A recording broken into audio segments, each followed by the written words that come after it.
basically anticipation, expectation and obligation here now at Holyrood, because there is a feeling that as Balmoral passes the Queen to them, they must do everything to try and mark the importance of her reign and the importance of her personality and contribution to this area. And there will be a bearer party made up of the Royal Regiment to greet the cortege when it arrives here. And then it will be moved to, the coffin will be moved to the throne room here in Holyrood. This is the smallest of the palaces.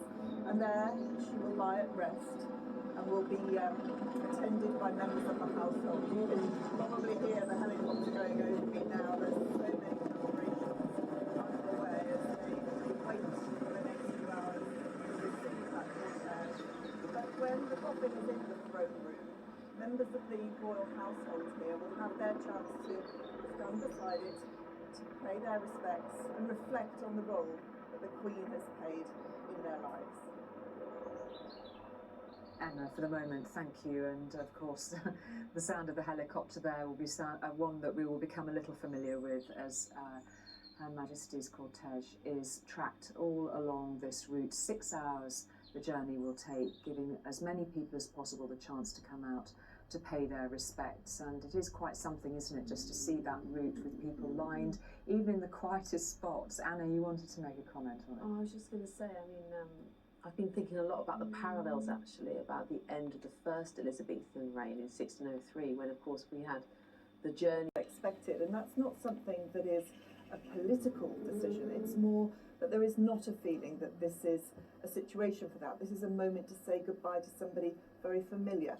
There's no need for flags because this is not a distant person. This is somebody that they know so well. And as that journey makes its way down here, the route is very synonymous with the Queen's life. So many parts along the way she has played a part in. So, you know, she will be crossing. Sorry about that noise. They are cutting some named after her father. Tree outside. Then in Aberdeen, past the Children's Hospital, which she opened and has had such an impact on so many people's lives. And then, as the cortege proceeds along, it'll get to Dice, which is where she opened the first oil pipeline.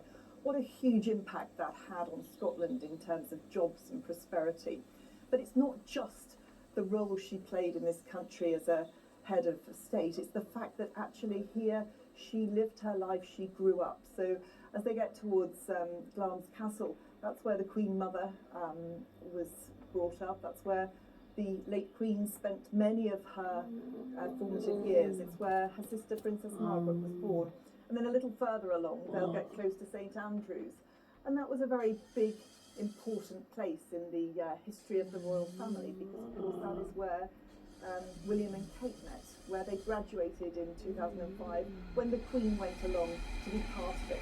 You know, they are a huge family, but all these big families have very special, intimate moments, and that was one for the Queen. It was very important for her to be there for that very, very significant moment in her family's history. So, you know, this whole journey all the way down here to Edinburgh